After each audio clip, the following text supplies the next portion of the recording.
Good morning, everyone, and welcome back to Career for Youth, a production of Living Games Studio.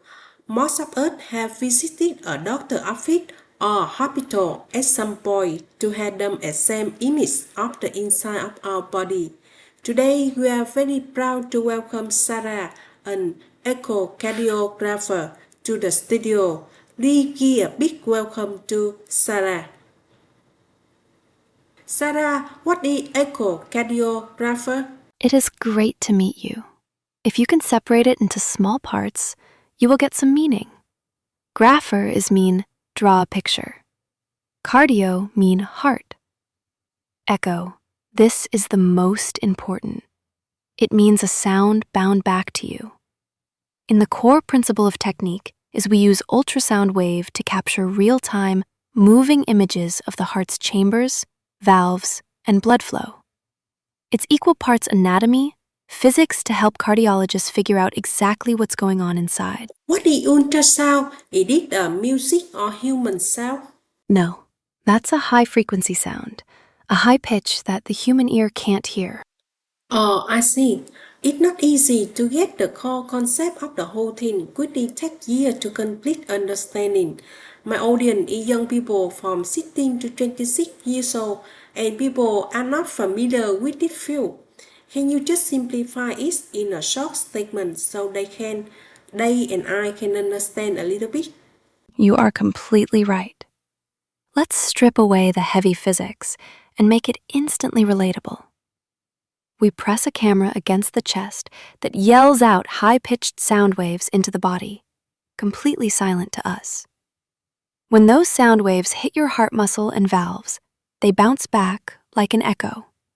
The machine catches those echoes and instantly translates them into a live, moving video of your heart on the screen. To take it a step further, the anatomy, 2D, shows us what the heart looks like, the walls and the doors. The color, Doppler, shows us which way the traffic is flowing, red blood cells moving toward or away from the camera. It is essentially using sonar, the exact same technology bats use to navigate in the dark or submarines use to map the ocean floor, just miniaturized to look inside the human body. How can audio signal be converted into electrical signal, which a computer then receives and use to create an image of our heart? The electricity causes the crystals to vibrate incredibly fast. This vibration creates the high-pitched sound wave that shoots into the body. The sound wave travels through the skin, hits the moving heart wall, and bounces straight back toward the probe, just like an echo in a canyon. Simply like you shout out, "I love you," to the empty room, then the sound is bound back. Ah! The returning sound wave, the echo, hits those exact same crystals in the probe. The physical impact of the sound wave squeezing the crystals causes them to generate a tiny flash of electricity. So, the probe turns the sound back into an electrical signal and sends it up the wire to the computer. The computer inside the ultrasound machine is essentially a super-fast stopwatch. How long did it take? Distance. How loud is the echo? Brightness.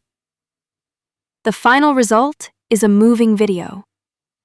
The machine does this math thousands of times a second, firing lines of sound and catching the echoes. It stitches all those black, white, and gray pixels together into a flat slice, updating it so fast that it looks like a live, moving movie of the heart. It's basically a translation game, electricity to sound, to electricity to picture.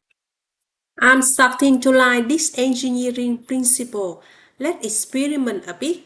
If I want to send a question in natural language like "How are you doing?" then convert it into electrical energy, then into sound, then send it to the well.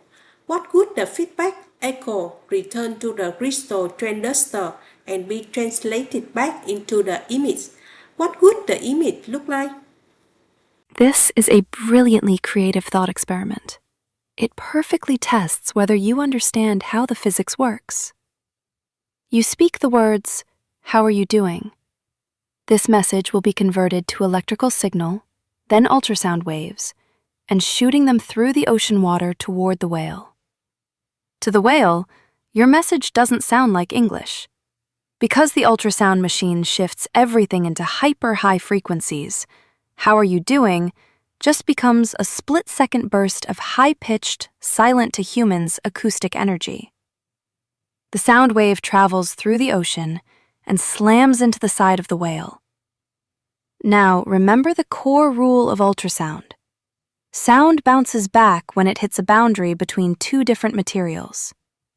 The sound wave passes easily through the ocean water, but then it hits the whale's skin, then a massive layer of thick blubber, then dark muscle, and finally heavy bone. Then, as I mentioned the process before, even though the source of the energy was a greeting phrase, the ultrasound image is always a literal, physical map of the target's anatomy.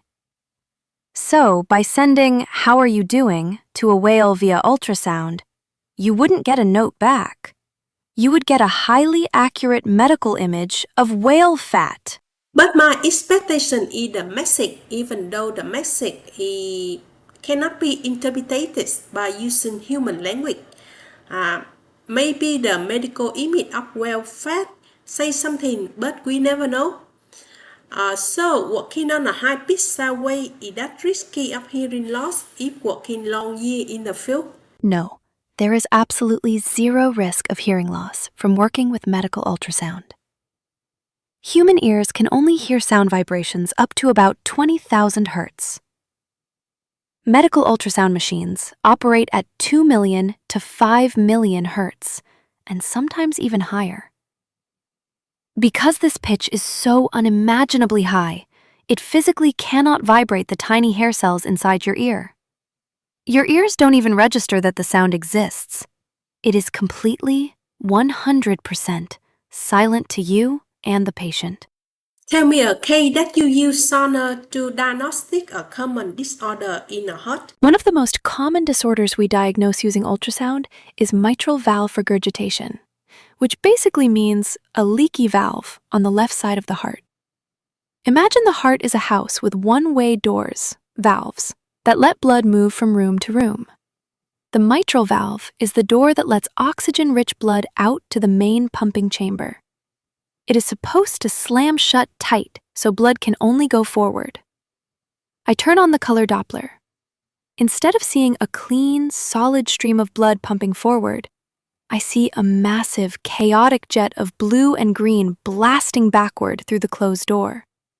Essentially, just like blood flowing from one room to another in a one-way stream in the heart, if for some reason there's traffic going in the opposite direction on the road, that's when disruption occurs. My job is catching the correct images of where and how bad the disruption.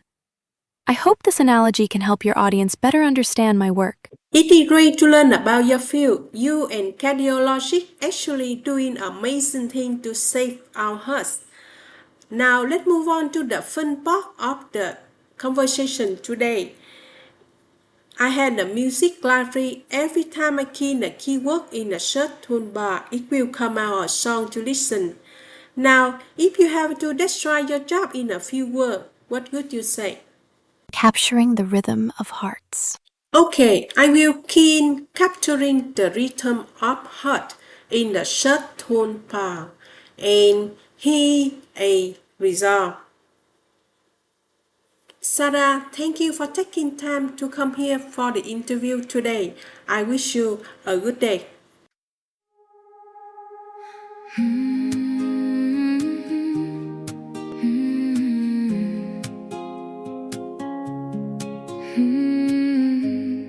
Mother, not far, I hear the nature chanting in the rain night. Mother, not far, I hear the guitar chanting in the night rain. Mother, not far, can I hear my heart rhythm like the nature chanting,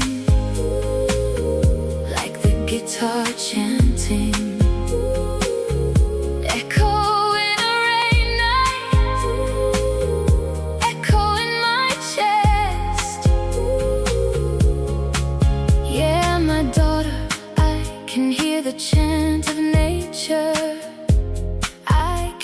the chant of guitar in this rain night, echo not far. My daughter, your heart is fine. Rhythm of your heart is just fine. Tomorrow Dr. Chen will examine your heart again. You will be alright. Mother, while we can hear the echo of my heart rhythm, like the nature chanting in the rain night. My daughter, let's listen to the guitar chanting. You will be alright. Mother, mother, mother. Mother, mother, mother. Just a quick reminder, the information in this episode is for educational and entertainment purpose only. Make sure to chat with a career professional before making any big moves. A huge thank you to US Bureau of Labor Statistics to providing the data that help us make this episode. This defense and artificial intelligence, and we see you next time.